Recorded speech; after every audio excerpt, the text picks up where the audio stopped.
Minha vida é olhar um pouco para trás, porque meu filho é um adulto hoje, mas é um adulto que ainda mora comigo, né? E que acho que ainda vai morar comigo por um tempo, mas não por necessidade, mas por amor, por desejo próprio. Eu acho que é isso que é mais importante, assim, as construções familiares, né? Essa construção da maternidade, ela se dá de uma forma tão profunda.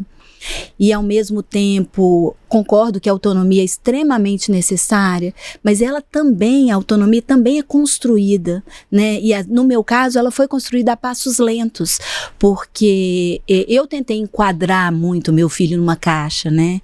Eu queria que ele seguisse padrões parecidos com os meus.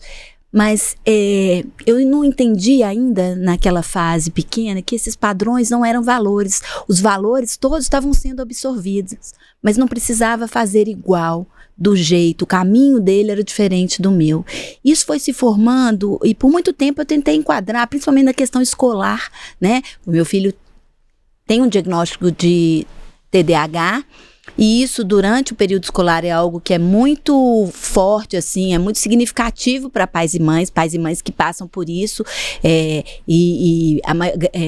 sabem dessa dificuldade. A maioria prefere medicar, eu não mediquei, e a escolha por não medicar torna essa relação entre mãe e filho mais difícil, entre pai e filho mais difícil, torna a cobrança maior, né? As frustrações também, porque a gente é mãe, a gente é pai, mas a gente se frustra o tempo inteiro, né? Existe uma romantização em torno da maternidade que eu acho muito ruim para os gestores, vamos dizer assim, né? Os gestores da família, porque a gente acredita, não existe conto de fadas na maternidade, na paternidade, existem histórias reais ali que precisam ser construídas a cada fase que o seu filho passa.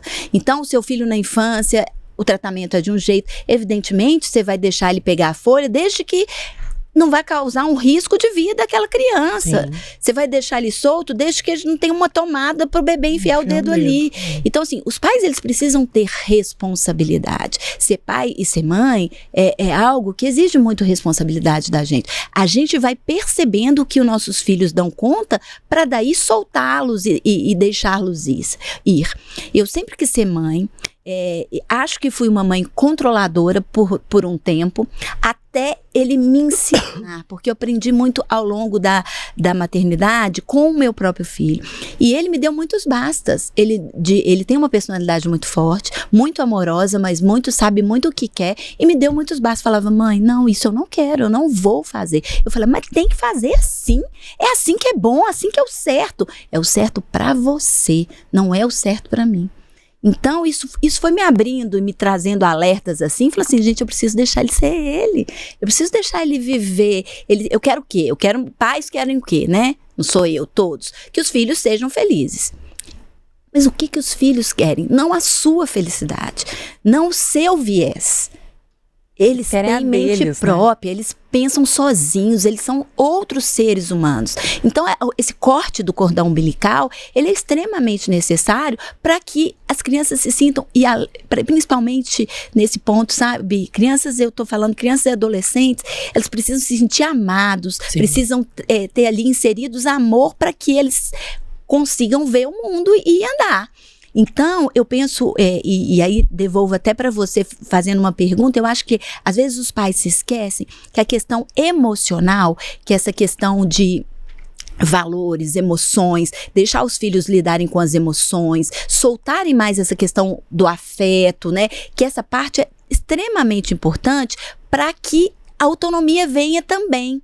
Porque eu tenho visto muitos jovens autônomos em tarefas, Lores, no sentido Lina, de fazer coisas. Eu faço arroz, eu faço isso, eu faço aquilo, numa autonomia de ordem prática, mas extremamente perdidos na autonomia emocional. Uhum. Então, são pessoas altamente funcionais, jovens adultos altamente funcionais, pessoas que moram sozinhas, que estão aí curtindo a vida, mas que têm questões, e aí eu tô falando eu convivo muito com a cidade da turma de 20 anos ali, 23 anos e tal, de 20 a 23, eu tenho muitas pessoas próximas que eu consigo observar e vejo que emocionalmente estão derrubados.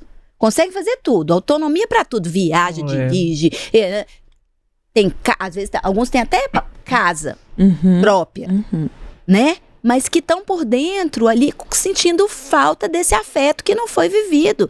Então, eu queria te perguntar qual é a liberdade, o tamanho ali, o ajuste que tem que ser feito entre essa autonomia, a ponto que também esse filho não se sinta só, não se sinta perdido emocionalmente, porque às vezes a autonomia ela é muito pensada na ordem prática, mas o lado emocional, da maturidade emocional, não é autônomo no jovem. Renata, sua fala e sua pergunta são ótimas, assim. Na verdade, o que eu proponho é, sim, construção da autonomia desde cedo, mas com muito amor e conexão. Você está certíssima. Não adianta o filho ter autonomia prática e não ter emocional. A autonomia, ela está muito ligada à autoconfiança. Então, se ele não tiver uma autonomia emocional, ele não vai ser autoconfiante. Então, ele precisa se sentir seguro, ele precisa se sentir amado. Quando eu falo pais desnecessários, muitas pessoas ligam isso à falta de cuidado, abandono, de jeito nenhum. De jeito nenhum. O contrário, né? É o contrário, é exatamente o contrário. É você colocar você em segundo plano e ele em primeiro, né? Porque, na verdade, é fazer o que é melhor para eles e não o que é mais confortável para nós. Agora, o que eu falo é o seguinte, sim, desde de novos, assim, 5, 6 anos, gradativamente, começando esse aumento de confiança, de autonomia, e mostrar para eles o seguinte, você consegue. Isso é uma frase muito poderosa para eles. Agora, gente, de maneira alguma, você falou muito bem, nunca colocar o filho em risco, não é nada disso. Muito pelo contrário, eu costumo falar na minha imersão para os participantes o seguinte, olha, numa situação, analisa qual que é o risco. Então, por exemplo, às vezes o risco é perder uma aula, deixa ele perder uma aula se ele não acordou sozinho. Claro, desde que você conversou com ele antes, é uma outra coisa. Então você precisa mudar alguma condução dentro de casa, gente, não é virar as costas e falar, a partir de amanhã vai ser assim. É com amor, é com conexão, é com empatia, é sentar com ele, mostrar para ele que ele consegue, que aquilo é importante para ele e que você está ali para apoiá-lo. Isso que vai acontecer é o contrário.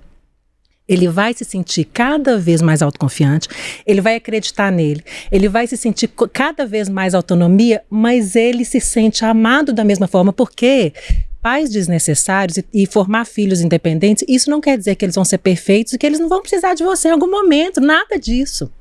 O que quer dizer que quando eles precisarem, você está ali apoiando, sim, mas acreditando neles. E na verdade, desde o início, dentro do possível, colocar para eles situações que eles podem decidir. Porque você tocou num outro tema tão importante, que nós não sabemos tudo.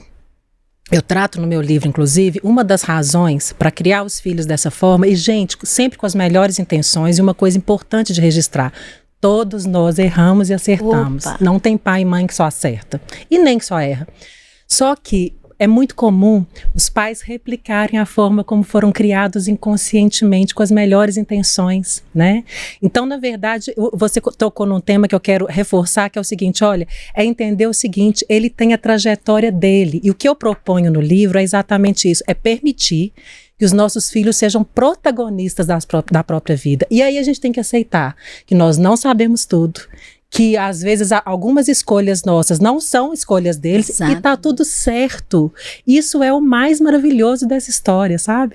Eu tava conversando aqui antes com a Renata, com a outra Renata, antes do podcast, dizendo isso, a gente precisa ressignificar um pouco isso, sabe?